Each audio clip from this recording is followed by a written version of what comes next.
Bonjour à tous et à toutes et bienvenue sur ma chaîne. Aujourd'hui je vous retrouve pour une vidéo partage, on peut appeler ça une vidéo aussi story time, pour vous partager mon histoire afin que certaines personnes ne se sentent pas seules dans le malheur, parce que voilà, moi je me suis sentie très seule, j'ai trouvé aucun témoignage porteur de solidarité, mais aussi porteur d'espoir, parce que effectivement après le bonheur il y a le malheur, mais quand on y est dedans on a l'impression qu'on va jamais s'en sortir. J'ai toujours voulu être maman. Par exemple, quand je jouais aux Sims, je faisais toujours le même schéma familial, vous savez, la fille qui rencontre un garçon, ils se marient assez vite, ils ont des enfants. Et voilà, toujours l'instinct maternel, l'instinct familial, on peut le dire. Même avec mes cousines, je me suis toujours beaucoup occupée de mes cousines. J'ai concrétisé ce rêve parce que c'était un rêve véritablement à l'âge de 19 ans. La grossesse n'a pas été facile parce que j'étais très jeune. C'était un choc pour ma famille, notamment pour mon papa. Mais je suis allée jusqu'au bout. Et j'ai accouché d'un petit garçon à l'âge de 19 ans. J'étais très heureuse, j'étais très entourée, comme je vous disais, mes soeurs, mon frère, papa, ma maman, mes tantes, ma cousine qui est née 7 mois avant lui. J'étais vraiment très heureuse. À l'âge de 7 ou 8 mois, je le sentais un peu fatigué. Je le sentais, voilà. Et après, je pense qu'avec le recul, c'est l'instinct familial. L'instinct maternel, pardon. Je le sentais un peu fatigué, il avait le nez un peu bouché. Je me suis dit, c'est pas grave, je l'emmène à l'hôpital. Et en faisant la radio de ses poumons, on lui a découvert une cardiomégalie. Une cardiomégalie, je vous laisserai le lien Wikipédia. C'est le fait que le cœur soit plus gros que la normale. Et en plus, ils ont pu faire dans son cas, ils ont pu faire une comparaison, même si c'était quelques mois plus tôt, par rapport à son cœur d'avant. Donc il a été hospitalisé, on lui a fait un scanner et on a dit, madame, c'est rien du tout. Et des fois, c'est rien du tout. Par la suite, ça a vraiment été la lune de miel. Je passais tout mon temps avec mon fils. On est parti en vacances au sud de la France, c'était la première fois pour moi. On a vraiment passé des très bonnes vacances, une semaine dans le sud au soleil. C'était tellement bien en fait qu'on est remonté et on est reparti tous ensemble avec ma soeur et ma maman, et ça a été vraiment les plus belles vacances de ma vie. La lune de miel a continué, on est même parti vivre en Martinique, l'île aux fleurs, magnifique île. Quelques semaines après mon anniversaire, je faisais le linge, et à l'époque j'avais pas de machine à laver, je le faisais donc à la main, et puis mon fils m'aidait. Il avait 10 mois, il m'aidait et en fait il jouait, et il était un peu fatigué, il est parti dormir, et quand il s'est réveillé il était plus vraiment le même, très fatigué, il souriait plus, il était plus le même. J'ai dit à son papa, il faut qu'on l'emmène à l'hôpital. On est emmené à l'hôpital une fois, ils nous ont dit, écoutez, l'enfant est peut-être un peu dépaysé, il est dans un autre pays, un autre climat, c'est pas grave. Le 30 je pense, je sentais que mon fils n'était pas du tout bien, même si au niveau de la dynamique, au niveau hémodynamique, je pense qu'ils disent dans la médecine, il était bien, mais je le sentais pas bien. On est parti à l'hôpital. Là-bas on lui a diagnostiqué de l'asthme, parce qu'à partir de 3 bronchiolites on considère qu'un enfant de moins de 2 ans a de l'asthme. Et on lui a prescrit, on nous a dit bon, on va lui prescrire une chambre, vous savez, pour prendre la ventoline, et c'est tout, et vous rentrez à la maison, c'est pas grave. Le temps qu'il fasse nos papiers, je regardais mon fils, je le tenais comme ça et je voyais qu'il respirait vraiment pas bien, donc ils ont décidé de lui donner un peu d'aérosol.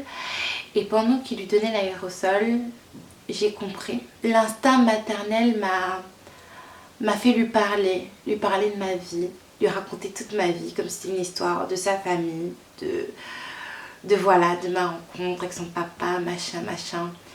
Et je me rappelle que les larmes coulaient sans même que je ferme les yeux. On lui a fait au moins 10 séances d'aérosol, ça ne marchait pas. Je leur ai dit attention, il a une cardiomégalie, ils ont dit ok. On l'a mis sous oxygène, sous un gros masque qui lui fermait les yeux. Et là, il est parti en soins continus. Les soins continus, c'est entre la réanimation et les soins intensifs. Et je me suis dit merci Seigneur, regardez, mon instinct avait raison. Au moins là, il est entre de bonnes mains. Et à la MENA, c'est l'hôpital de Martinique, on nous a dit qu'il n'y a qu'une personne qui pouvait rester. Donc on a décidé avec son papa que ça allait être moi.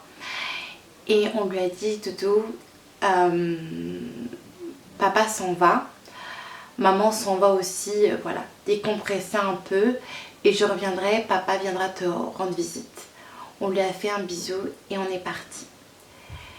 Et ce sont les derniers mots que j'ai dit à mon fils. On a décompressé, on est sorti, on a décompressé, on s'est dit merci. Heureusement qu'on l'a amené à l'hôpital pendant une demi-heure et après on est parti. Après son papa est parti avec sa soeur et moi je suis restée. Je suis remontée, j'ai pas trouvé mon chemin jusqu'aux soins continus. Comme si j'avais, je sais pas. Au bout d'un quart d'heure, j'ai trouvé le chemin et on m'a interdit de rentrer dans la chambre. Et je voyais beaucoup de personnes qui s'agitaient, beaucoup d'agitation. Et vous savez, cette atmosphère, cette odeur que la faucheuse, la mort a en fait. Parce que oui, je n'ai jamais ressenti encore et j'espère ne jamais ressentir cette atmosphère, mais c'est ce que j'ai ressenti. On m'a finalement autorisée à rentrer sans me dire quoi que ce soit. J'avais compris. Et j'ai vu que son moniteur était, au niveau cardiaque, était à 45. Et pour les personnes qui ont des enfants, ils savent et qui ont été à l'hôpital, le cœur d'un enfant ne peut pas, si tout va bien, ne peut pas battre à cette allure-là, c'est vers la centaine. Et je voyais que mon fils avait les yeux qui se révulsaient. J'ai regardé le médecin, j'ai regardé mon fils, j'ai regardé le moniteur et j'ai regardé le ciel. Et il y a eu un instant, vous savez, comme dans les films, où je me suis dit, ah punaise, qu'est-ce qui est en train de m'arriver là encore? Ça va être dur, mais je vais y arriver. J'ai juste eu le temps de me dire ça. Et la crise de nerfs est partie. Les cris sont partis. On a voulu m'attacher. J'ai crié sur ma soeur qui était en métropole que mon fils était parti. J'ai appelé son papa, j'ai crié aussi. Non, c'est l'hôpital qui l'a fait. J'ai vraiment été ça a été vraiment très difficile à contrôler cette rage, cette douleur. Parce que c'était ça, c'était pas de la rage, c'était de la douleur que j'avais. Je suis désolée, c'est l'émotion. Le temps que je me calme, parce qu'il fallait bien que je me calme, et ça va être le plus grand regret de ma vie.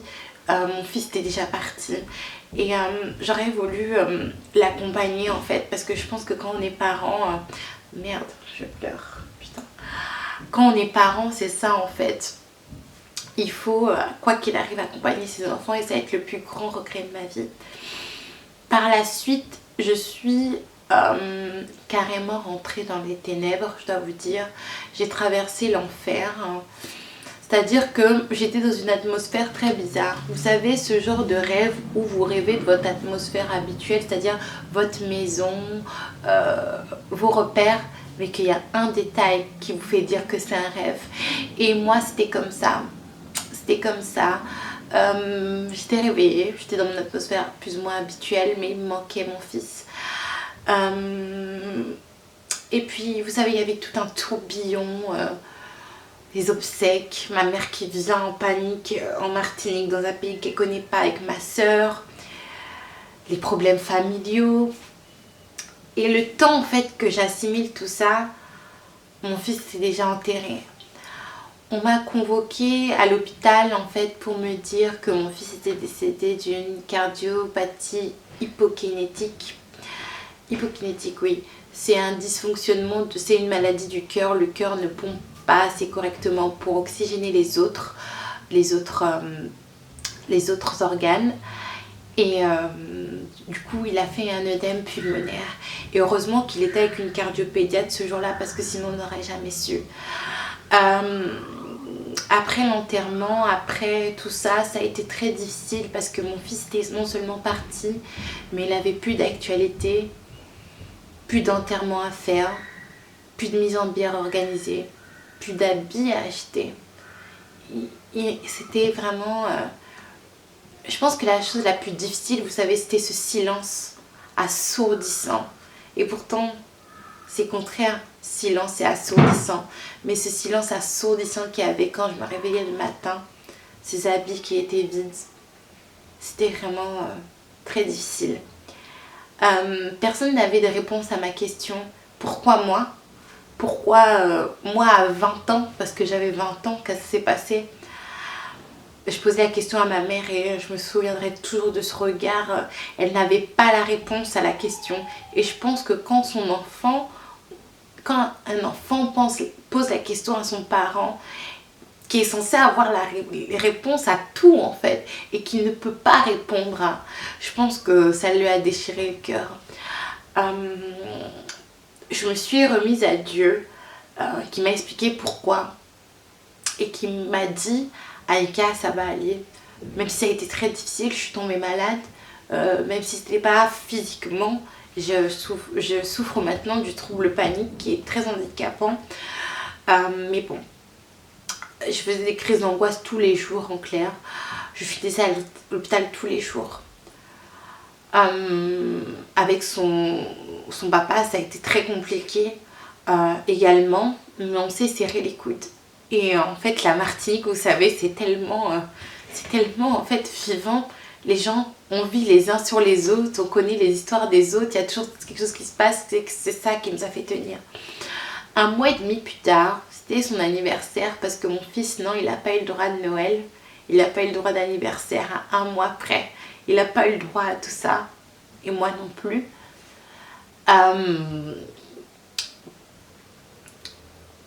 C'était son anniversaire et j'étais très triste, extrêmement triste. Je me rappelle, j'étais à Shellshare, j'étais très triste. Le lendemain, son papa m'a dit je trouve un peu bouffi, va faire un test de grossesse. Et sans tourner autour du pot, je suis tombée enceinte de Nono. Et sa grossesse a été très compliquée, très dure.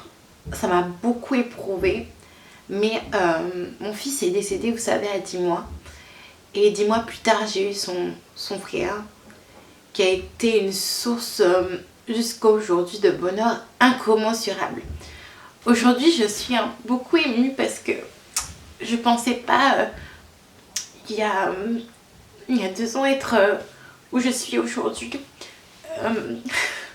Pouvoir travailler, pouvoir m'occuper d'un autre enfant, pouvoir vivre, parce que ça a été très difficile. Ma mère me dit même, je pensais vraiment pas que tu allais arriver à faire tout ce que tu as fait. Même si c'est pas grand chose, même si j'ai pas en fait la vie que j'aurais voulu avoir, parce que avant j'avais beaucoup d'ambition et là où je suis par rapport à la personne que j'étais, c'est médiocre, mais c'est beaucoup pour moi. Et me regarder, la personne que j'étais aujourd'hui, ce que je suis vraiment très très très heureuse. Pourquoi j'ai fait cette vidéo? Je pense que c'est pour moi aussi, pour faire une rétrospective, mais vous savez, je suis beaucoup de mamans, certaines qui ont perdu leur enfant, et j'ai tellement envie de leur dire, mais ça va aller en fait. Moi je l'ai vécu et ça va aller. Il y a la vie après, vous savez, la vie après ça, c'est chaque jour, chaque inspiration est un plaisir sans aucune mesure. Partager mon expérience pour dire à certaines personnes qui vivent ça, il y a une vie après. Vous allez être heureux après. Vous avez l'impression que votre vie s'arrête, mais c'est vous qui avez envie que votre vie s'arrête. Pour ne pas souffrir, pour plus en fait avoir cette souffrance dans le ventre, cette douleur dans le ventre qui n'est pas descriptible. Il y a une vie après ça, il y a un bonheur, vous serez capable de sourire, vous serez capable de rire, vous serez capable de profiter de la vie. Moi, je dois être honnête avec vous, ça m'a pris 1 an et demi pour sourire vraiment de bonheur. Mais après, vous savez, j'étais très rapidement enceinte, donc j'étais tout le temps inquiète et tout. Mais il y a une vie après ça. Des fois, il y a des moments où je craque, il y a des moments où je veux voir mon fils, je me dis c'est injuste. Mais après, je me ressaisis, je me dis le Seigneur m'a donné l'opportunité, la chance, la bénédiction d'avoir un autre. Donc non, c'est la fin de la vidéo et vous devez vous dire mais tu nous as pas donné de conseils. Parce que j'ai pas de conseils en fait. Juste ma conclusion c'est vous allez y arriver. Quel que soit le chemin, vous allez y arriver à être heureux de nouveau, de passer cette épreuve. Parce que le deuil, et surtout le deuil d'un enfant, c'est quelque chose de trop personnel pour que je puisse me permettre de vous dire faites ça, ça va aller. Tu dis bonjour ou pas, Coco? Non. Tu veux pas dire coucou? Ce qui m'a aidé, c'est le Seigneur qui m'a permis vraiment de me retrouver moi-même. Il m'a éprouvé. Oui, les frites. Il m'a éprouvé, mais il m'a beaucoup répondu à mes questions et surtout il m'a béni avec l'enfant qui est là. Tu viens dire coucou? Oh, c'est qui ce beau garçon? J'espère que cette vidéo ne vous aura pas plu mais vous aura aidé. Vous qui êtes en deuil ou qui allez être en deuil. Et n'hésitez pas à me laisser des commentaires. N'hésitez pas à me laisser des commentaires.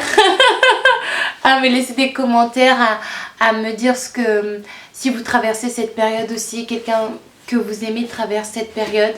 Et dites-lui que... Oui, et dites-lui qu'il y a le bonheur après ça. Et moi je vous dis à la prochaine et courage et voilà et beaucoup de bisous et que Dieu vous bénisse dans cette épreuve.